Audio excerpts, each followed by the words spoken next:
This is what you get at the damn high limit. Look at this. Oh my God. Oh my God. What the hell's going on here? Look at this. She's got a fish hook. Look at him. I don't want to be her. Chasing after that. That was probably the coolest shit I've ever seen. Are you serious? That was cool.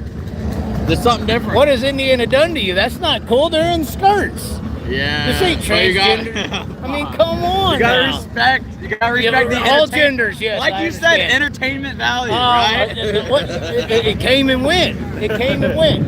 Why are you here on the front stretch? We have Anton Hernandez here at the KOKOMO. Look, you're all nervous, hand behind the back. Yeah, you gotta be a professional, right? Oh no, you gotta be wild. That's what it is. Hey, we're here. Wait, is that your clique's leaving, so you're following them? I don't. Dude, I'm just playing. I'm me, my own person. All right? Okay. Okay. I'm here having fun. I don't have a wing ride, so I'm watching. So. You're watching. Okay. They're lucky. Okay. They're lucky. Okay. So we are here at KOKOMO Speedway. We were just getting a little crunk. Obviously, we have a little drink in our hand, and the parade busted out. We're like, we got to go live here. Of course, the High Limit Racing trailer here. Oh my, here it comes. Round 2, guys. Look at this. Respect. The Indianapolis 500 Gordon Piper's here. They're actually going to the stands. Oh my. They are in rhythm, ladies and gentlemen. How's it going? Big fan, man. Oh, you are? Oh, good. Well, okay, so fans. Oh no, Pacific Coast. Ascot? What the hell is wrong with you? Ascot? This is the home of Jeff Gordon right here, you know? Somebody was just mad at me saying that Toyota is still mad they lost Kyle to Chevy all them years ago. I'm like, isn't IndyCar mad they lost Gordon to NASCAR all them years ago? I mean, seriously, right? I mean, pissed he left dirt 30, 40 years ago. Well, that's because he couldn't make it on the dirt. I mean, honestly. That's true. So we are here once again. What do you think is going to happen? You know, Kyle Larson's going to Indy, obviously. This is a big deal. Right? Yeah, practices tomorrow, but IndyCar drivers are a bunch of failed F1 guys. They're not really oval fucking dominators like Kyle. As much as a hater I am, I look down the entry list. I don't see David Gravel there. I don't see Brad Sweet. There's no hope for these guys. Nope. You know, Kyle's trying it. Well, but he's an elite oval racer. Right. None of those guys in IndyCar are an elite racer, period. They're all failures. I agree. I mean, what are they going to do when Larson comes running wild on you? That's what I'm trying to say. What's going to happen? I want to see him with some cars on the track. I know we practice well with cars on the track, but let's see when the heat of the moment's on. I mean, obviously Kyle rises to the occasion, but it's going to be fun to see him for sure. You going? I'm trying. I'm trying to find spare rooms and couches to sleep on as we speak, yes, in Indy. I'd like to document it all. Yeah. Honestly, the first thing I want to document, you know how we've had this issue with Riverside, the cars going out and all that, and dirt racing. I saw that Fonda thing. Safety, Fonda. And I say all the time, like, okay, well, if we want to get mad at fences at Riverside, there's really not a fence in 1 and 2 at Williams Grove. Right. Like, it sounds way more scarier to go out the park there. They go a hell of a lot faster. I'm just saying. And then I also say, like, even in NASCAR, even in all these scenarios, you're still going to run across a situation that if perfect things happen, somebody could get killed. Right. Something bad can happen. It's the nature of the beast here. Right. That's why we're here. So, the greatest example of everything's perfect and built up and it could still go wrong was Indy 500 last year when the tire flew through the sky. And luckily, the one section that didn't have any people, it went in. Right. Imagine, I mean, we're a couple millimeters away from that can happen Final Destination 8 or something. You know, I'm just saying. What happened? Oh, no, it's Caitlin. She's going to hit me. She's going to like you. Oh, well, me and Caitlin get along just fine. But anyway, what are they? No, I mean, how easy could a tire snap off at any one of these races, too, and go in the stands? I mean, even in Florida this year, Zach Dom went flying into the fence. I mean, a section off from where the stands were. Right. Turn 4. It can happen. That's why I stand on the top. I sit on the Well, high and side. even on the most well-financed situations, it can happen, like Indianapolis 500s, Right. like last year. So it ain't necessarily tracks not doing the right things. It's just like it's racing. You're gonna have it, yeah. With open wheel racing, cars are gonna hit, or tires are gonna hit tires. Cars parts are gonna go flying. So Okay. it's part of the sport. So who's winning tonight? I know I came to town and every vehicle was red, so I think that it's God saying Justin Peck, but I'd like to see Peck Justin win Peck, an again. Indiana boy, Yeah. you know. I'd like to see some shit stirred and see Buddy take it. I do think Buddy Kofoid, the outlaw One killer, I think, is he the only outlaw here? pretty sure. I mean, that's the only one I know. Anyway. And Buddy Kofoid was Kyle Larson. Came up, did the same things, just didn't have the same opportunities. I mean, we got this. It's a trickle-down effect, you know. Yeah, it is. It is, yeah. I mean, I think Larson's a little different, but... He's he Asian. shows up He's when he has Asian, to. yeah. Okay, well, yeah. But he shows up when he has to. Buddy does too, and you know, he's come a long way. Buddy himself, especially getting into a sprint car, even though he's from sprint cars, but did wonders in a midget. But, yeah, I mean, I'd like to see Buddy take it. Now, why do you want to see Buddy take it? I did not know we were going to have an interview. We're going to walk through these T-shirts, but they're all second. Like I said. It's not like this is the Outlaws. This is all second-rate drivers. Anyways, Well, that's continue. what I'm saying. That's why it'd be funny. I like all the drivers. I know a lot of them. I mean, I keep up with all the stuff, but...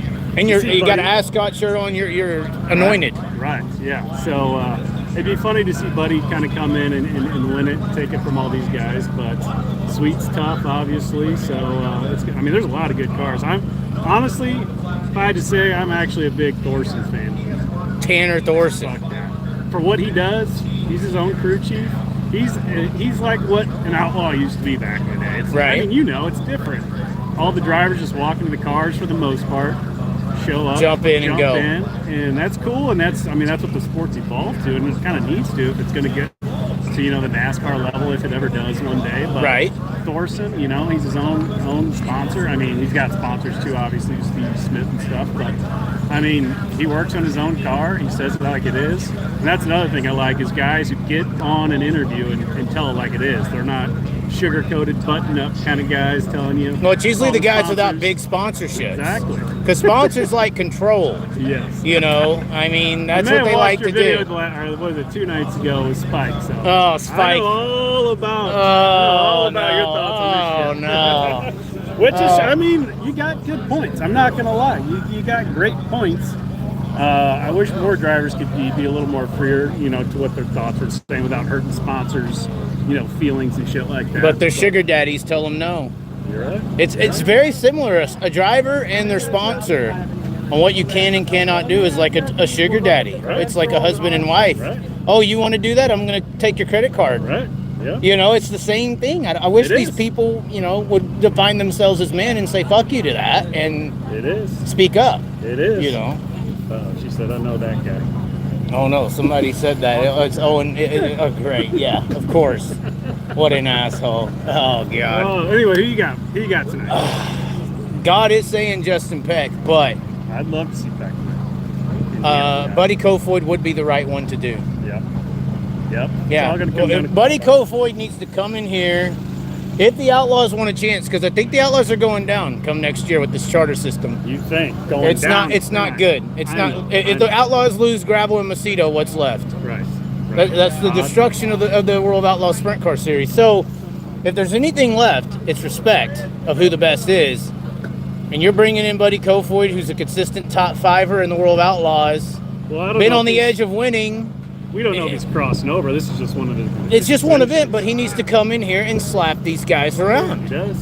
And I mean, the names on the high limit roster are great, right? Right. But it seems like when they do meet, which they haven't a ton, can't wait for the Crown Jewel events this year. But I mean, the buddies, obviously, Gravel, Pod, has had a pretty good year so far. Right. So it's going to be fun. But everybody to see all keeps these saying that the Outlaws are good within that top four, superior to the other, outside of Sweet, obviously. The top four is guys. superior Look at high to. limit. Well, I You mean, got Courtney, Day. yeah, but Sweet. people still consider like Gravel and Macedo and these guys elite in comparison to, Day and Marks, on a consistent basis. I don't know. We'll see. We'll especially see in a couple of years when Day's got a few more laps. But he just graduated high school last month. I mean, let's give him some time. I think he's going to be one of the best. He's going to NASCAR. They're grooming him. I know. They're grooming him. He's pretty, so the rich old men like him. He got lucky in the invert. I mean, he drove the car well, and you know. They're going to invite him to. They're going to invite him to the big house in Charlotte. I know. And then put him into the system. Well, hopefully they get one of these charters, and maybe they'll stick around a little while. That is true. That is true. The investment into sprint car racing. But anyway, hey. Okay, we'll stop. We won't get you in trouble. Epstein is watching. Hey, I'm in town too, so sometime I'll get your contact. Okay. Need something. Who are you? Dan. Just a fan. Oh, Dan, just a fan. I'm just a fan. We're actively looking for couches and spare bedrooms. But anyway, I'll reach out to you. Okay. Have a good one. Alrighty, Dan with the Ascot T-shirt. I can't believe it, ladies and gentlemen. So we did this for the World of Outlaws. We walked through the merchandise row. Oh, see Spencer Baston stuff. Brad Sweet, of course, high limit trailer, similar to the Outlaw trailer, just not as big, obviously. Why? You got the Shop Rico stuff. You got the Larson merchandise. It's kind of empty. Everybody is kind of slowly steering over into getting into the actual pitting and racing areas. We are going to be into the stand section. We are trying here at Kokomo, or here in Indianapolis, to get into the scene here at the Indianapolis Motor Speedway, trying to make some noise. Like I said, there is no gravel on the entry list. There is no Brad Sweet. There's no Jonathan Davenport, no Brandon Overton. There's no real drivers at the Indy 500 this year. And there's not even a Kyle Busch or an elite oval racer. It's a bunch of failed F1 drivers that make up the majority of the IndyCar field. And that's great. If it was a road course, I would give Kyle Larson no chance. Failed F1 drivers are probably better drivers than F1 drivers. The F1 drivers just had money. But when you're failed F1 drivers and you get onto an oval, and then you bring Kyle Larson into the building, I don't care what car it is. I don't care where you're from. I don't care if you know how to speak 3 or 4 languages and you call French fries chips. Kyle Larson's gonna whoop your ass. And that's just the bottom line, because logic and rationality say so. But anyway, look at this shit.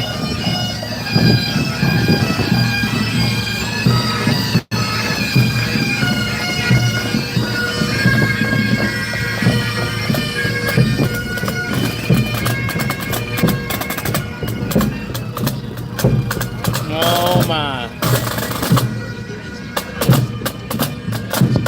Anyways, ladies and gentlemen, slow racing, race coming on here. The skies, chance of rain. The chance of rain is gone. There's no way it's going to rain. As far as Indianapolis practice tomorrow, actually I see wings passing by. So hot laps getting ready to go green. I think that's a car passing by. I'm not sure. Yeah, it looks like cars are on the track. So hot laps coming up, qualifying, of course, typical high limit format. The boring ass spin of the wheel, all that shit. So, regardless, keep tuning in here to the Chaz. If you do live in the Indianapolis Metroplex and you have a spare bedroom or a couch or a place we can do our shows, let me know. I'm trying to stay around all the way through the 500. The Chaz wants to walk his ass up into the Indianapolis Motor Speedway and tell him why the best, or one of the best, race car drivers in the world is going to whoop their ass up and down their squared, literal oval circle thing. It has 4 corners. It's not even an oval. Anyways, ladies and gentlemen, thanks for tuning in. Subscribe and maybe join the membership. Links in the description to join the support. We could really appreciate that right now. We just drove out here on a whim. So links in the description to join the support, PayPal and Venmo directly. And we will catch you next time. Where next time is, only God knows. I would say why, but I don't want to quote Kid Rock.